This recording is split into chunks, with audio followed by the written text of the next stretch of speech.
I want to introduce our panelists for today before we jump into the questions. So first, we have Laura Montiel.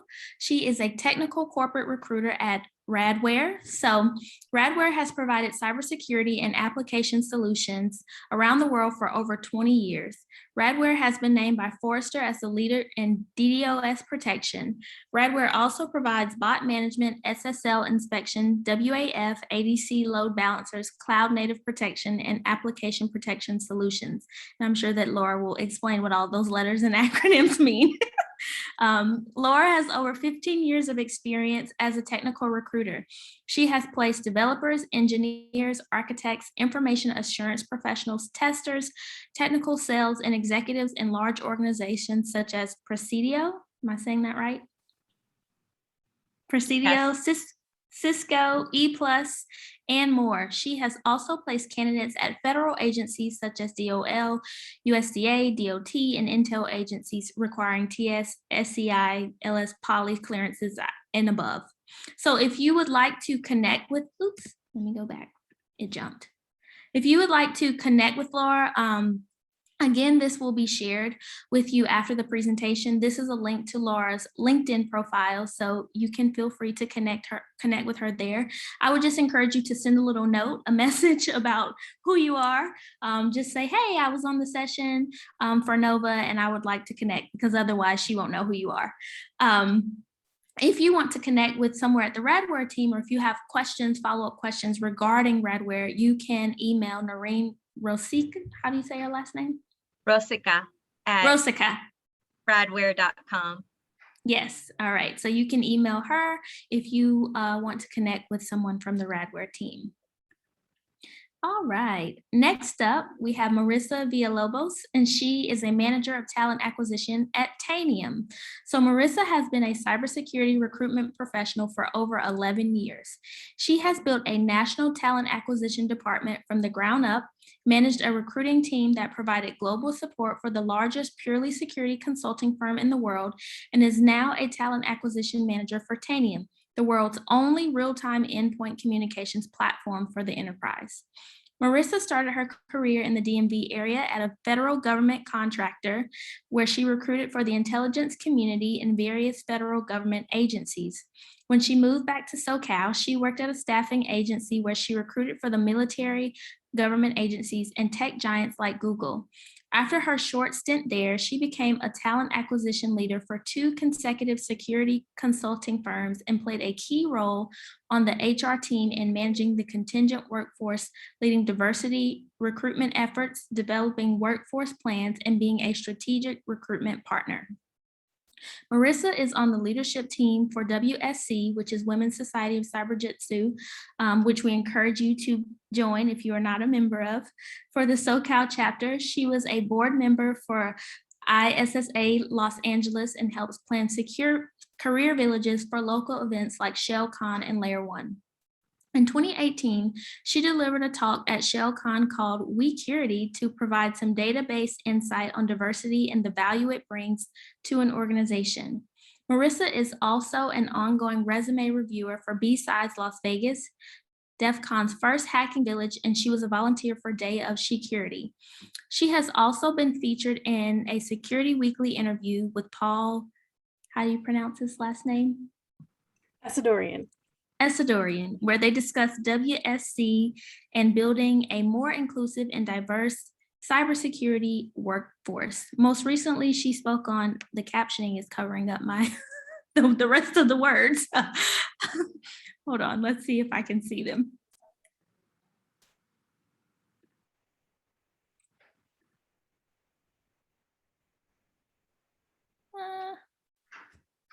I can't turn them off. Let's see. There we go. All right, I'm back. More recently, she spoke on a recruiter panel for Blacks in Cyber event in 2020. And if you would like to connect with Merissa on LinkedIn, this is her link for her LinkedIn profile. So feel free to reach out to her there. All right.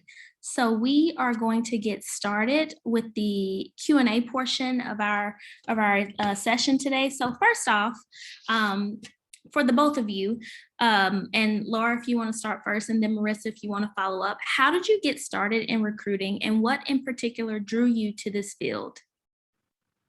Sure. So I actually am a born and raised native of Virginia. And here in Virginia, it's either commercial or government. And basically, I got into the government sector with IT, and I just kind of grew up there. Started off in accounting, went into HR, was a director of human resources, and I was always doing recruiting, but it wasn't until I worked at a small boutique Intel company that I really grew a passion for recruiting. And I realized that I actually wanted to do it 100% of the time versus, doing human resources. With recruiting for Intel, actually, the money was really good. And, I was able to make that transition. And we were basically hunting for purple squirrels, which we call, very unique talents in IT. So I've recruited from everything from, I would say, very entry level, zero experience, all the way up to executive director, CTO level. And that's kind of, my background, how I got started into recruiting. I love it. Thank you, Laura. Marissa, if you want to jump in. Sure. So I didn't grow up in the Virginia area, but my career certainly grew up in the Virginia area. I got my start in recruiting in Ashburn, Virginia, and it was actually totally by accident. I ended up just going there for a supposed 90-day training, and ended up getting a full-time offer. So unbeknownst to me, it was a full-time relocation forever. So I was put in a chair and was told we needed 120 people in 90 days. And I said, well, great, what is recruiting and how do I do this? So I figured it out with the help of a lot of people around me and some great fellow recruiters on that team. And from there, I just became the kind of go-to person to figure out whatever new contracts we were going after in the DC area. And eventually I ended up with an internal IT position. In my background, I've always feared anything STEM, science, technology, math. So when I got that role, I was terrified and I tried to give it back. I pushed back as much as I could, but the executive said, out of everyone, it has absolutely been incredible what I've been able to just kind of figure out in a day or two just by doing research. So I ended up filling that role. And next thing I knew, the executive asked if we could go after a cybersecurity acquisition or contract. And she really, really wanted to go after that deal. So I put my effort into doing a ton of research for weeks on end. And we went from no experience, including myself, I had no experience in cybersecurity. And, after talking to a lot of the people who are in the industry, I fell in love with it.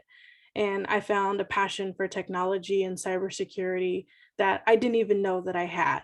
So, I mean, everyone here, you're starting much earlier than I did. So you're definitely doing the right things.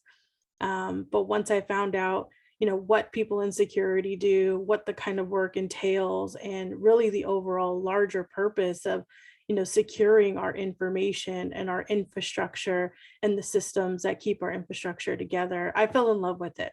And so now it's very intentional in terms of the purpose that I feel in this industry. So recruiting kind of fell second to my passion in cybersecurity once I found it. That's so awesome. Yeah, a lot of students, just the fact that you all are here today for the students, this shows that you are moving in the right direction. You're being proactive about, your career and the path that you're going to go on. So thank you both for sharing your stories. For a lot of our students, many of them are new to the workforce, or they're transitioning from one career field to another. And because of the lack of experience in this field, it can be difficult for students to get their foot in the door. What can students do to overcome this challenge? And Laura, we'll start with you. Sure. There's a lot of great opportunities for internships, volunteer work. I know that, sometimes in between school and, your real work, or, whatever life activities has you doing, it's a little bit challenging, but you'll be surprised at some volunteer work. They only expect maybe 10 hours a month of a commitment from you. And, also some of them provide you the opportunity to give back to the community.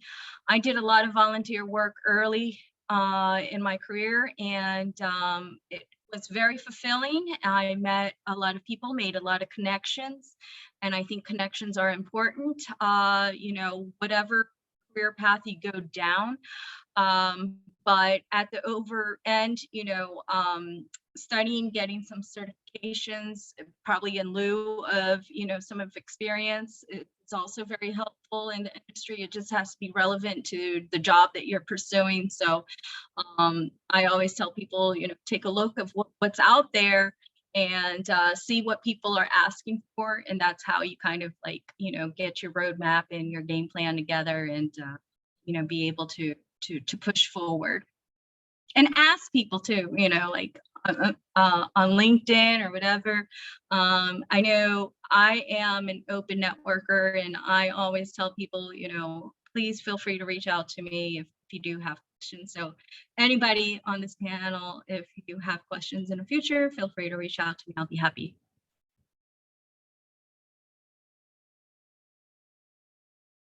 Merissa, anything you want to add? I just want to echo what Laura said about volunteering. As you mentioned in my bio, I've done a lot of volunteer work in the community. So, know that you don't have to wait for opportunities to come up at your university, right? Or for an internship. You can get started at any age, at any point in your life, and dive into security.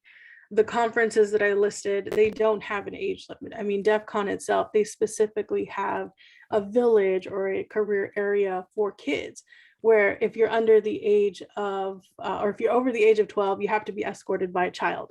So it's intentionally for kids to go in and discover it. So, know that you're never too young or too old. Go ahead and go to an event, whether it's free. Some of them, I think they charge like $20 to get in. And then there are the more expensive ones like Black Hat or RSA, even DEF CON, I think it's like $300 to get in, right? But these are huge events, and connect with people. If you're not someone who normally talks to people and it's harder for you to network because you're a bit more of an introvert, then sign up to volunteer. So you'll connect with the people that you're volunteering, you'll have a job to do, and people will come up to you because you'll be wearing the come talk to me conference t-shirt. So you naturally learn more. And when you volunteer, you get to go to the events for free. You get to attend some of the sessions for free. And all the organizers I know have really made time for the volunteers to use their volunteer time as learning time, when they go into these events. So certainly go and get into these events as much as you can. There are local meetup groups, and you can find them at meetup.com. If you're on Discord, if you're in Slack, right, there's all kinds of virtual communities for you to join. So you can create a community, and through your community and your network come those opportunities, right? Even if there isn't necessarily a job posted, you can still have an opportunity created for you if you know the right people. Yep, absolutely. Knowing the right people is literally the key, because once you make those connections, they'll keep you in mind if something does pop up. So all great opportunities to learn and grow your network. a lot of students along those same lines of lack of experience, a lot of students, they might be working on personal projects, or, you know, they're taking classes and they're doing work in their classes. Is it encouraged to include those personal projects and coursework on a resume for students? And what are some suggestions on what types of projects recruiters like to see on resumes, to make up for some of that lack of actual work experience? Merissa, if you want to start, and then Laura will jump to you. Sure. So I appreciate this question because Tanium is actually hiring interns right now for 2022. And a lot of interns tend to put, or intern applicants tend to put literally everything that they've worked on their resume. And we don't need to know everything that you worked on. I want to know what's most important to you, because throughout your academic career, you're going to work on a lot of different projects because you want to, you know, get your degree, and it requires you to do a bunch of different course requirements. But what are the projects that you enjoyed the most? What are the ones that you did the best at? If those are not the same things, right? Maybe you're good at something, but don't really enjoy it. Maybe you really enjoy something, but you're not the best at it, right? So highlight whatever you want to do in your internship so that you can be discovered and attract the things that you want to do. So let's say you don't like software engineering, but a big project that you did was all about development. Then maybe don't list that project. If you are more passionate about creating robots, then put those projects on your resume and apply to specific companies that specialize in that.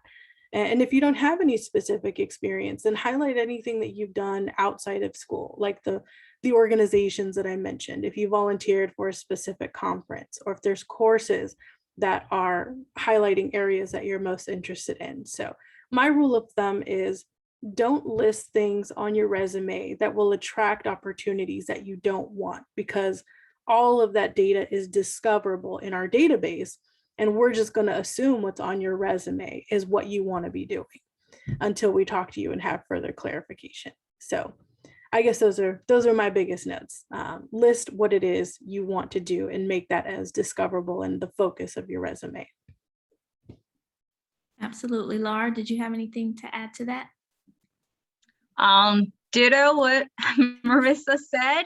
I totally agree. And just to add, I just wanted to say, you know, looking for a job is a job itself. And, you know, sometimes you have to cater your resume to each job you apply to until you get your foot in the door. So, you know, maybe you're applying for one job that requires Wireshark, and you should list all your projects, you know, however long it takes to list all your projects academic wise that have touched, you know, that technology. Or let's just say, you know, your focus wants to be in networking, then, you know, that is, use the job description, tailor it to what they're asking, or what you're, you know, want to be focused on in order, you know, to get that opportunity to be in front of the interviewer. And then the second thing, I just want to say, you know, I hate to be like the grandma in the room, but my kids are guilty of this all the time. Let me see your resume. They got their Instagram on there. They got, you know, everything else on there, which is great. If you're into marketing and you're trying to show off your portfolio, or if you have a GitHub, that's great. But you need to fine tune some things because the lawyer will look at it. So just fine tune it, kind of use your common sense. If you want to keep two different accounts, one like a professional account and one kind of like a private account, I think that that is really important because you don't know who's going to be, you know, looking at that profile of yours. Absolutely. I 100% agree with that. While we're on this, in this topic of resumes, we have so many questions all the time about resumes because there really isn't like one exact right way to do a resume. They come in all shapes and sizes. And I know a lot of our students, specifically for cyber and IT in general, certifications and including that on your resume is really important. So in terms of like certification, degrees, years of experience, what is your perspective on what certs students should be going after, and what weight do certifications hold in comparison to like a 4-year or 2-year degree? Marissa, you want to start? Sure. So my advice is always, if you want to be in security, it really depends what it is you want to do. If you were to say you were getting into the industry 10 years ago, then there really wouldn't be a degree or academic path for you, right? Because the cybersecurity major didn't exist. Maybe computer science did, but you don't need a degree to get started in security. You don't need any certifications. You just need the knowledge, right? Or I guess the desire to want to gain the knowledge to be able to do the jobs. If you're passionate about fixing things or breaking things or solving challenges or protecting data, those are the things that we care about. Just because you have a degree or a certification doesn't mean that you're going to get the job. Now, that said, if you look at a job posting, I believe 60% of the postings for cybersecurity do require some sort of degree or certification, but that's not always actually the case in who gets hired.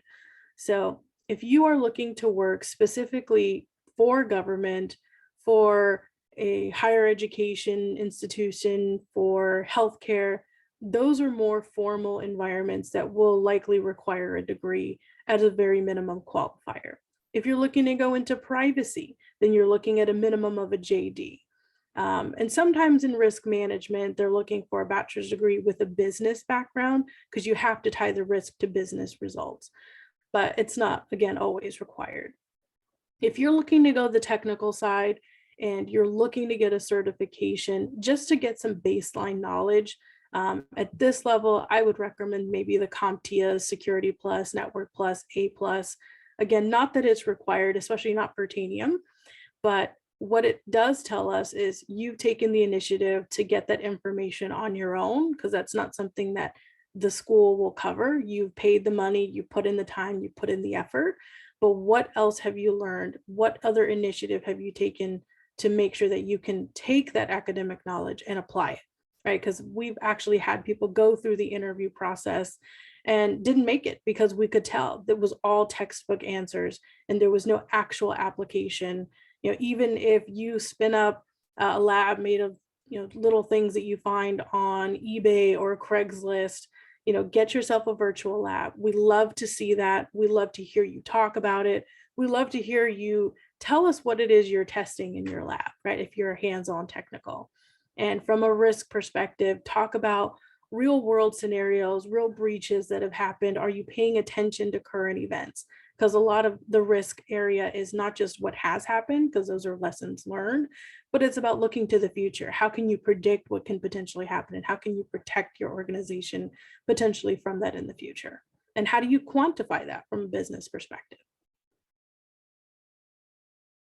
Awesome. Laura, did you have anything you wanted to add?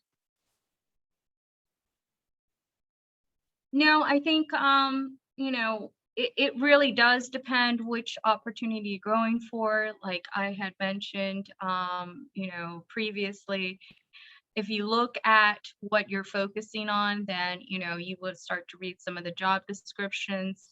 But, to Marissa's point, for a lot of the times, it's not one size fits all. And I mean, I had a young lady who was like, okay, so like, I haven't really had formal training in hacking, and I'm not sure if I should say this, but okay, so let me tell you what I do gaming wise. And I'm like, yes, girl, tell me what you do gaming wise. And she started talking, she knew a lot more than some of the folks that I have been talking to that had a certification, and she got the job. And we were like, yeah, very impressed with her. So sometimes, you know, you take your passion and you turn it into success. And that's really what, you know, we can pick up on a lot of times. Absolutely. Perfect. So continuing this conversation about resumes, we talked about certs and the importance of being able to actually apply and being able to talk about the knowledge that you gain from getting these certifications and not just simply getting them for the sake of getting them. But and what can they do in addition, you know, to make their resume stand out? What's the most important thing that candidates should be highlighting on their resume to make it stand out? Laura, if you want to start, and then we'll jump to you, Merissa.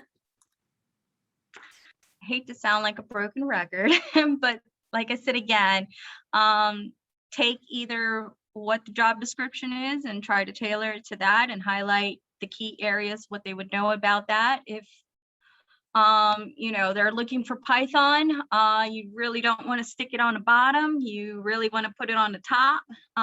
You know, hey, I love Python.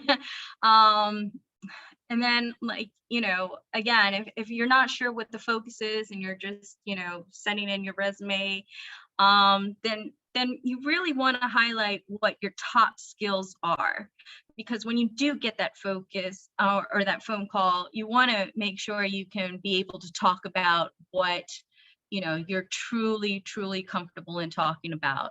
And I would also say any customer service or customer relationship type of positions that you've held are also very crucial, because if it is the people person type of role that you're engaging into, these are some things that they can see, and sometimes they like that as part of the culture. So, you know, I think adding those skill sets somewhere are also very, you know, relatable to what we're looking for. Merissa, you want to take it away? I think Laura made a lot of really good points. And I would actually argue a little bit differently on our end. So for Tanium, right, and every company is going to look for something different. So that's the great thing here, is you're going to get two different perspectives. At Tanium, we don't care if you have any customer service experience. So if anyone's going to apply to the internships that I'll be sharing later on, go ahead and leave that off, because we don't care. We're going to actually train you in that internship, that how you present to our customers. So we're going to do soft skill training as part of our internship experience. So what we're looking for specifically is, what technologies have you touched? What technology, meaning from an academic perspective, what technologies are you interested in? What specific projects are relevant to the roles that we have open? And what are you passionate in learning about? Because when we're hiring someone, we're looking at not just what you're going to do in the internship, but how that can help you be a great and excited employee, right? Once you get to Tanium, we've got a really high conversion rate for our interns. So basically, if you intern with us, you get hired with us, whether you're a year or 2 years out, but we've got a really high conversion rate. So we want to make sure that what you are passionate about is something that will translate to you being able to do that full time here at Tanium. So take a look, not just right at internship postings, but what is that company hiring for overall? Do a little bit of legwork, figure out what their mission is. And if you're going to put a summary at the top, a lot of people put an objective, then just really highlight your passion in the areas that are of most interest to you. So some companies don't care about the objective, but we at Tanium, we definitely do. We want to know what makes you you, what wakes you up in the morning and gets you excited, and what is it that you want to do? Because if that sounds like what we're looking for at Tanium, then we absolutely want to talk to you. All right. And I know people are messaging me directly about the internships. Merissa will talk about the internships. It's exciting, I know. She will talk more about the internships once we get through all of the questions. So just be patient. And if you have any specific questions related to the internship positions, you can ask her at that time. Speaking of resumes and internships, you're going to have to do an interview for any job most of the time, unless you are just that good of a networker and you don't have to interview for your jobs. But for interviews, do you have any tips for candidates navigating and doing well in technical interviews? Because we know that those look different than your general interview for any other type of job. So how are these interviews different from your traditional interviews, and how can candidates prepare? Do you want to go first, Merissa, and then we'll jump to Laura? Sure. So even in your technical interviews, you are still being assessed for how you communicate technical information. Are you speaking purely technical speak to an engineer? That's great, but can you translate that to someone who isn't technical? Because a big part of your role in technology is helping other team members, your customers, right, your business leaders who are not technical understand what it is you're doing and why it is important. So don't underestimate the power of communication in conjunction with your technical skills. But some interview tips, like Laura mentioned, do not overstretch your abilities, because if it sounds like you're faking it till you make it, as most people will tell you to do in a technical interview, that's not going to get you anywhere, especially here at Tanium. We want people who are going to be honest about what it is they can do, that are willing to raise their hand and say they need help when there's something that is, not something that they're familiar with, because we work as a team and we can't help you if we don't know that you need the help. So make sure that whatever technologies are listed on your resume, whatever projects are listed on your resume, or anything that is of interest to you, you have to be able to speak to it very well. And don't forget the basics. There are some kind of standard technical questions that come up in a lot of interviews. So don't forget the basics, and don't underestimate, the fact that you did that so long ago, maybe you don't need it. Remember things like describing the TCP three-way handshake. Remember things like the OSI model and being able to name the layers. It sounds like kind of basic information, but the logic to a technical interview is, I'm going to ask you these easier questions first. And if you can't answer those, then the assumption is you won't know things that are a lot deeper when we're asking you to apply those things in a step-by-step answer. Great. Laura, do you want to add anything? A lot of the times as an interviewer, also in a technical interview, they're looking for bandwidth. So maybe they are asking questions that you don't have familiarity with, especially like, in an entry-level troubleshooting type of role. Part of your job is actually to research, some of the, nuances that will come up.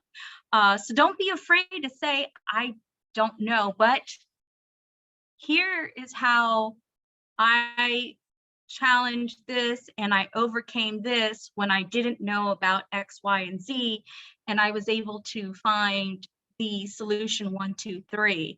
So be prepared to come across something like that. Maybe they're asking about network protocols, and just prepare yourself to be like, oh yeah, oops, maybe I don't know too much about this subject as I should. I'm more on the software side, but tell them a story.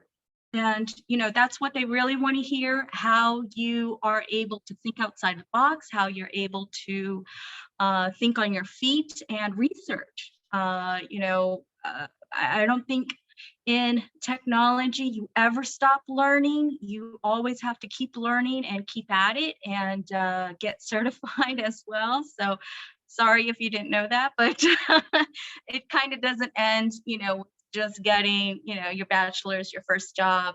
IT is ever evolving, and you have to be up for the challenge.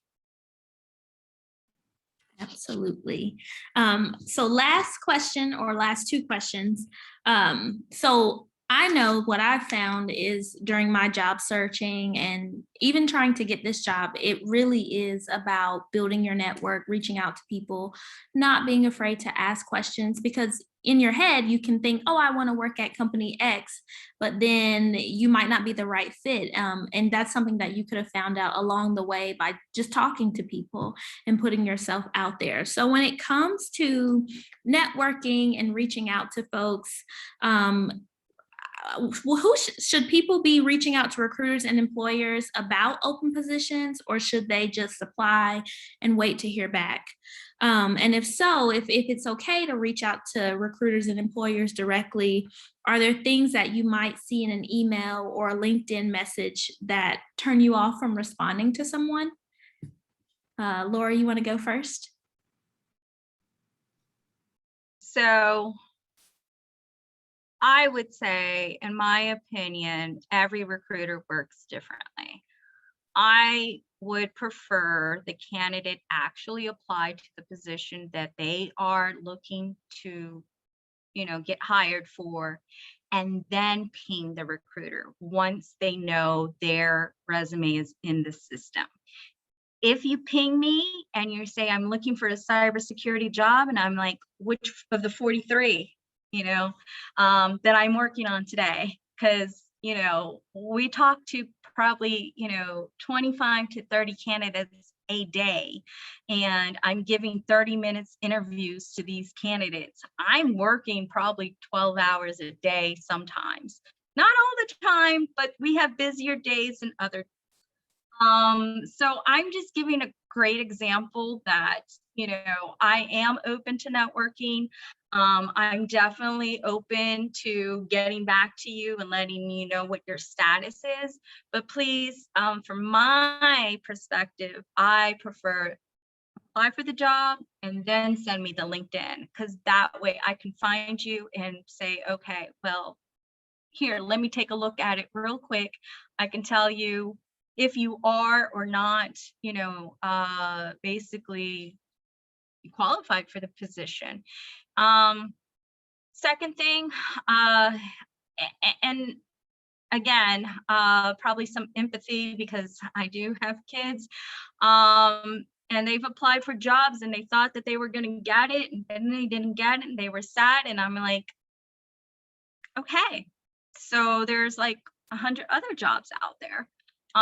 So it's basically, I know, a cliche, maybe everything happens for a reason, but if a job contacts you, an opportunity, I would say go ahead and take the call if you're not working.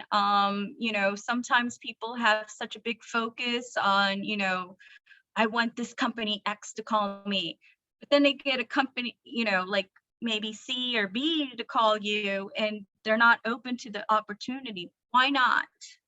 Take a few minutes to listen to what they say. And if anything, at least it's a kind of an experience where you are talking to a recruiter and you know what the questions are going to ask you, and you can take that, information and, basically use it for your next time that you do talk to a recruiter. You'd be like, oh, I should have asked this, or I should have asked that. It just makes you, kind of more aware of what, the market is actually offering to you, so when you do get that call from the company that you're looking for, that you are prepared. But I think overall, like I said, again, I would take every single opportunity, research the company, research who the players are, and get a good understanding of, what they do. Absolutely. Every interview is a learning opportunity. So just keep that in mind. Merissa, do you have anything you want to add? I agree completely with Laura.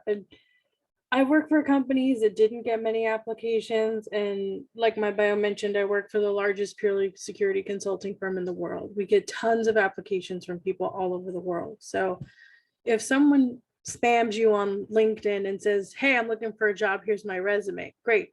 That's nice, but it's not my job to find out what role is going to fit your resume. That's your job as an applicant.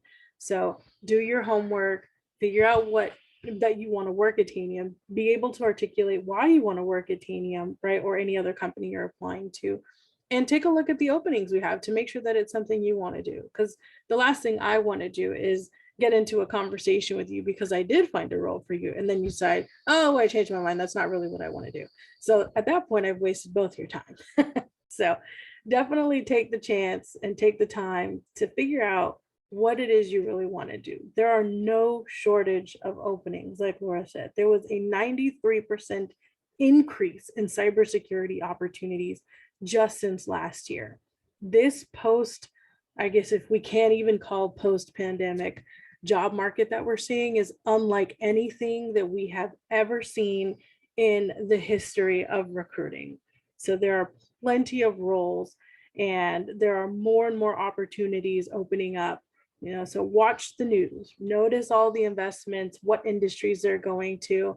And if you're really just trying to get your foot in the door and you don't care where, go towards the companies that the government is making larger investments into, right? Right now, operational security, IoT, energy companies, right? All of the things that are related to the environment and infrastructure just got a huge grant from the government. So maybe you just want to focus on that because you know that they're hiring a lot of people. All right, and we've gotten to our, excuse me, our last question, or maybe not question. As we wrap up this kind of guided Q&A portion of our session, this is for the both of you. Are there any final pieces of advice that you have for our students in the audience today? And Laura, we'll start with you and end with you, Merissa. I just want to say, like, never give up. The opportunity is out there, and I know it can be quite frustrating, but like I said, again, finding a job is a job within itself. So, I think if you are passionate about what you're doing and, you're always learning. I subscribed to Wired magazine, back when they first started, 20 years ago. And my, family was just like, why do you read this? Like, this is not a good magazine. And I'm like, I just want to be engulfed into, what's coming up next in technology. Lucky for you, magazines aren't really relevant anymore, but you have everything at your fingertips. Google Ad, get the Google AdWords back, to what you're passionate about. Focus on the companies that you're passionate about, get this delivered, to your inbox every morning. And just while you're having coffee, read about it for 5 minutes. Knowledge is power always. And I think, that is something that can't be overlooked when you're looking for a job. Absolutely. Merissa? The last thing I would add is just be confident and know as much as you can about what it is that you want. Because the more specific you, or I guess the more you know what it is that you want to do and what interests you, the more you're going to be able to identify what roles are relevant to where you want to take your career. If you're just looking for the first opportunity because you're really not sure yet, then definitely get into some of these more specialized groups, right? There's Cloud Security Alliance if you want to go into cloud. There's local DEF CON groups in different areas if you really want to focus on hacking and pen testing. There are other kind of risk-related groups. So like our ISSA chapters are more on like compliance and information security, kind of generalist groups. So there's so many different groups that are local. Pick one, pick a few, and try and find where it is you want to take your career in security, because there's hundreds of different job titles and there's lots of different career paths. Telling me you want to be in cyber is like saying, I want to be in business. There are so many different things you can do in business. So figure out what it is, what path you want to take. And there's a good resource, Cyber IT is a great resource that kind of helps you track different job titles and the paths that they can take you. So check that website if you want to help or get some help in terms of guidance as to where first opportunities can potentially take you. All right. Thank you, ladies, both for answering all of my questions. And so now we're going to jump into the chat. So students, feel free if you have any questions to drop them in the chat. I know Merissa has dropped some really helpful interview tips, so you might want to copy and paste those into your notes on your computer or something just to save them for later. Someone is asking, can you type the website that you just mentioned, Merissa? Oh, she's got it. So copy and paste the link. So that you can take a look at it. Cyber is an online place where you can learn more about cybersecurity courses. CyberSeek is the one I meant, what I meant to say. Gotcha. So I see one question in the chat that says, what about people who are in a business field and want to get into tech? So either of you, who wants to answer? I'll just go back to getting into the community. Start figuring out what the acronyms are, right? There's so much to learn just in the language, and you don't know what you don't know, but you're never going to learn if you don't start somewhere, right? The walk of a million miles begins with the first step. So just take it one step at a time. Cybrary is a good place to start. There are a lot of free resources on YouTube. Information Security Institute, they've got really good content. Udemy has some courses that are like free, some are $10. I've got some feedback from some more experienced professionals in the industry that it's not the best if you've got a lot of experience and you're looking to take on some additional or get some additional skills. But for someone who's completely new and you're not really sure where you want to make that financial investment, go with free, go with low cost. Once you find your passion, then start investing a bit more money if you can.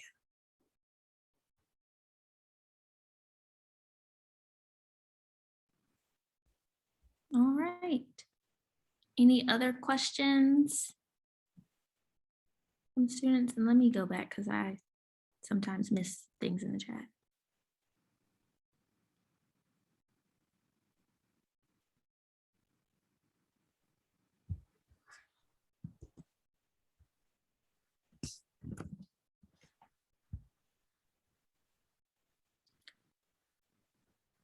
And students, if you have questions related to cyber interviewing, resumes, this would be the time to ask because they look at resumes all the time. So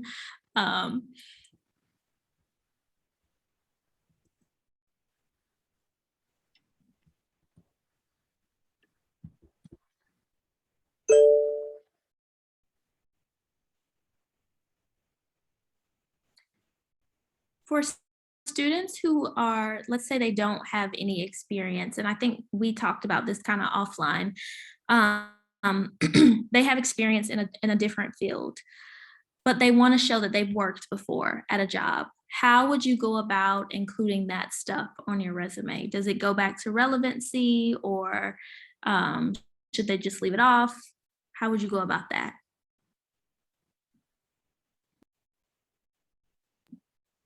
So if you're, Laura, feel free to jump in here. If you've never done anything in cybersecurity before, if you haven't even started learning, I wouldn't say that's the point where you would need to make the switch, right? You're not going to just quit what's making you money and say, I'm going to go do cybersecurity and apply for the first job. Take a look at the landscape. Take a look at the job postings that say you only need 0 to 2 years of experience, or 0 to 1 years of experience, or no experience needed. Then see what their requirements are and ask yourself if you have those things. If it is just having an interest or having a customer service or a different business background, then go ahead and apply for it. But when it comes to some of those entry-level positions, you're going to see a lot of things that don't make sense, right? You're going to see people that are asking for CISSPs and 20 certifications, right? Stay away from those companies. They don't know what it is they're talking about. They obviously don't understand security. And chances are those are probably not going to be security or technology companies. Those are going to be industries or companies, part of an industry that are trying to fill a security role.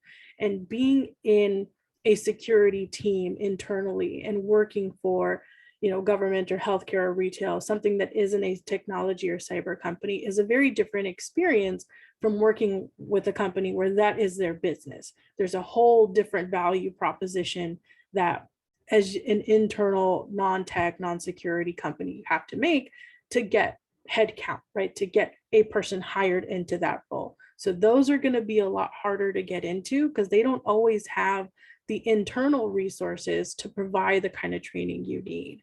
So maybe focus on the technology companies where they understand the market, where they know it's hard to find people. There should be more road, or there more paths into that organization because they know that we have to help build your skill set by giving you different opportunities and different experiences. So we're probably going to have more entry-level opportunities that don't require any experience.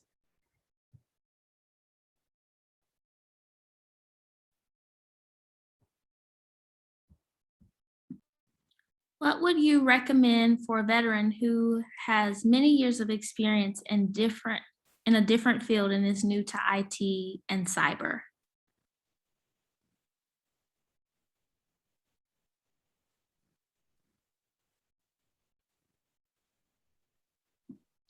So there are a lot of VA programs. I'll just name them because it doesn't matter because we all work together, but like Fortinet is actually kind of a competitor, but we also, they have a great VA program. There's just a community for VAs, but on the flip side, a lot of your skill sets are transferable in the real world. Find out which ones are and which ones aren't. Like if you start throwing up acronyms that are only associated to the military, then it's probably not going to be transferable. So I would take a look at the job description and figure out, okay, this tool is exactly what they're asking for, but this is only used in, the Intel community or, the DoD community, but it's exactly what they're talking about here. And then, sometimes I think if you outreach to folks and you have a good understanding of what their corporate culture is, then you would probably realize that they're very open into hiring veterans. One of the things that you guys were talking about, like entering into the field from another field. So I think this is for veterans, this is across the board from someone from the business background or other backgrounds. But take a look at what you really want to do and what the market is asking for, because there may have to be, a step back to go forward. In other words, I'm just using hypothetical situation. If you're making 50,000 and you see that the market value for the position that you want to apply for is actually entry level at 30,000, even though you know that they can make 100,000 or more, but that's with somebody with 8 or 10 years of experience. Be realistic.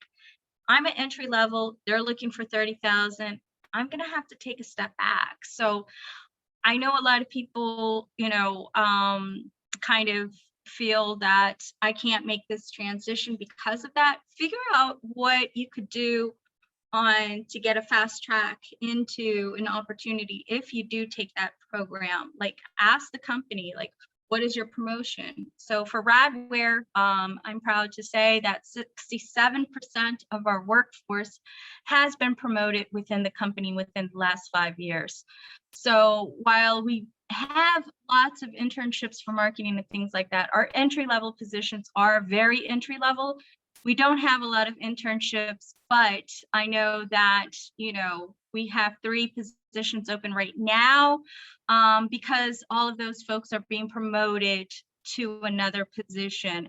So we are filling entry-level positions now, but, for the most part, they don't require experience, but you would have to take that position in order to get to the next level, and advance. I would also say, so this person, can I ask, are they a veteran or are they still active duty in transition? Can we just confirm? Yes, veteran. Okay. Yes, sir. So what I would recommend if you were still active duty and you had not ETS'd yet would be to apply for a SkillBridge internship. At Tanium, we are really passionate about our veterans. We have a lot of veterans in our organization. And right, we've got a huge federal team, so we can certainly leverage the clearance portion of it and pick it up. But what we're offering is a 16-week, 100% remote SkillBridge internship for people who are currently in the military. So we're talking active duty. You have to get permission from your command to get up to 16 weeks of leave time. And this can be before your terminal to intern with us. And per DoD guidelines, right, we don't provide any compensation because you're still getting paid by the military for it. But we will provide you with equipment, and you'll go through a very hands-on training to go through a Tanium, basically educational process. And then you get to shadow someone doing the role that we would ideally like to hire you for once you finish that internship. So, if you were still in transition, then I would definitely advise going the SkillBridge route. But even though you are a veteran and you've already ETS'd, then there's still plenty of opportunities at Tanium. So take a look at our website. I hire a lot of veterans for our technical project manager roles.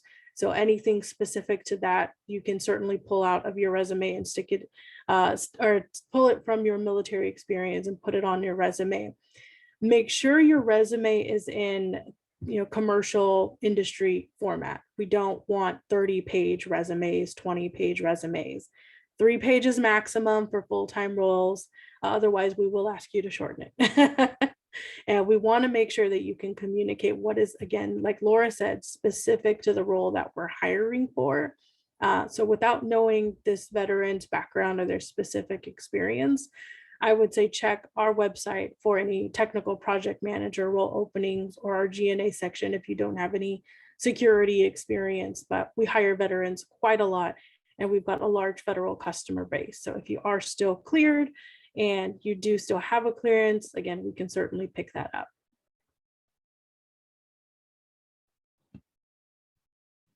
All right. This question is for students who they aren't transitioning from a previous career into cyber, like they've recently graduated from high school and they're just starting their college career, studying cybersecurity and IT. Do you have any tips or advice for people who are just getting started, like as a new student in cyber? And I don't know specific tips, Brianna, if you mean like to get more leadership experience, to get more exposure, to get more, to grow in terms of like your knowledge base about cyber.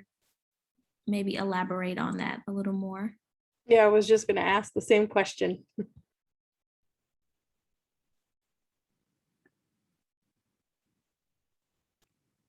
Like experience, like leadership or like work experience.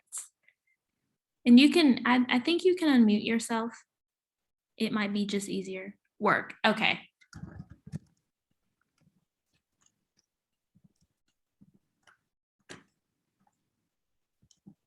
So if you're looking to get more work experience and you don't have any yet, right? That's the question. Yeah, like if she's a new student, like this is her first semester.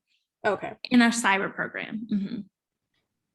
Then there are not a ton of companies that offer internships for freshmen, but look to see what is available for freshmen, right? Because you're so far from graduation, it's hard to know if you're going to end up in that industry or not. And I think you're still early enough in your career. I'm glad that you know you want to go into security. So there's obviously going to be tons of opportunities for you. So take a look to see what internships are available. There are some really large companies like PwC. So take a look at the big four: PwC, Ernst & Young, Deloitte, what's the other one? KPMG, IBM, Accenture, like all those really large consulting firms. They've got really good government or really good programs for people who want to get into the industry. There's also some government programs since you're in the Virginia area. So I think I can probably get you some resources for that. One of my team members actually used to work on the Hill, so I can send over some opportunities that not necessarily give you a ton of work experience, but they will allow you to get some exposure to what it would be like to work in the industry. But don't be afraid to start your own business. If you really want to get some hands-on experience, then go ahead and figure out what it takes to file for a business, get your license, register it in the state of Virginia. And that way, that's officially your first job, right? Start doing little things for your family, for your friends. That's work experience. Someone's asking you to fix their computer, that's work. So list it. That would also be considered endpoint troubleshooting, which we love to see at Tanium. So, don't be afraid to be an entrepreneur, and you don't have to wait for a company to give you the opportunity that you can create for yourself.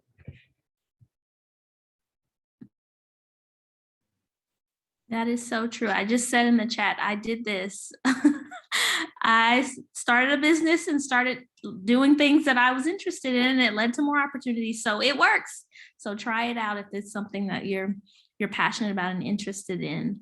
I'll give about another minute for any questions from the chat.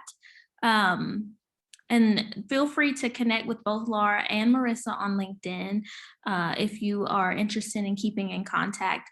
Ladies, do you have, while we wait for any remaining questions in the chat, Marissa and Laura, opportunities that you want to share, elaborate on the internships, Marissa, that you were talking about? Feel free to do so. Okay, can I go ahead and share my screen? Yes, you should be able to, but if it's not working, let me know. Okay. Well, here you go. Here is the internship information. So the enterprise services engineer internship there are 4 openings for 2022. And this is what you would be doing if you were to get hired as an intern for the team that I support. We've got tons of internships. So I will post the link in the chat. But feel free to take a picture of this. You can apply online and let me know. Feel free to ping me in LinkedIn, letting me know that you applied. And I'll have the recruiter in charge of the internships make sure to pull your resume and get back to you as soon as possible. We're really responsive anyway, so you'll get a response within 1 to 2 days, even if you don't let me know. But I certainly want to be able to, give you guys an answer sooner rather than later, since you showed up to this webinar and were able to really put some effort into honing your craft. So overall, the internship is 100% remote. It's going to be 10 weeks long, from June 13th to August 19th. Here are the dates right here. So the requirements, again, comp sci is nice, but it's not going to be a development kind of internship. The enterprise services engineer within our organization is a hands-on Tanium operator. You don't have to have any Tanium experience. We just want to know that you're passionate about cybersecurity, about infrastructure, about IT operations. So if you're looking for a software engineering opportunity, there are plenty of those internships at Tanium, but this is not one of them. So feel free to ask me questions as well on LinkedIn if you have any follow-up. But again, feel free to take a picture. And as you can see, it is a paid internship down here. So it is $40 an hour for that 10-week period, plus a $5,000 one-time stipend, because we want to make sure that, if you need anything for a work at home setup, that you have the funds to do it. So is it okay to stop sharing now? So you can, okay. Everyone, make sure that you got a picture. I hope you got a picture of that. And like Marissa said, feel free to connect with her on LinkedIn if you have follow-up questions. But an amazing opportunity, and it's fully remote. Like, that's a win-win. So I would encourage all of you to apply if it's something that you're interested in. All right. Laura, did you have anything that you wanted to? Oh, she put the link. Did you have anything that you wanted to add or? No, you know, if anybody is interested, we do have a few positions that do not require experience. So you can take a look at the Radware website, RADWARE, Radware. Yeah, and feel free to connect with me. And thank you, Brittany, for inviting me. Marissa, thank you for being the co-panel here. And I just wanted to congratulate all of you on your journey for cybersecurity. Thank you for being here. Yes, thank you all. Thank you to our panelists, Marissa and Laura. We appreciate you so, so much for everything that you shared today. Thank you to all of you, the students, for joining us today and for being engaged in another event. And we hope to see you throughout the rest of the week. Thank you to our captioner for providing captioning services and our ASL interpreter, Carol, for doing ASL interpretation for us. So we will see you all hopefully tomorrow. So have a good afternoon, everybody, and we'll see you later. Thanks, everyone. Bye.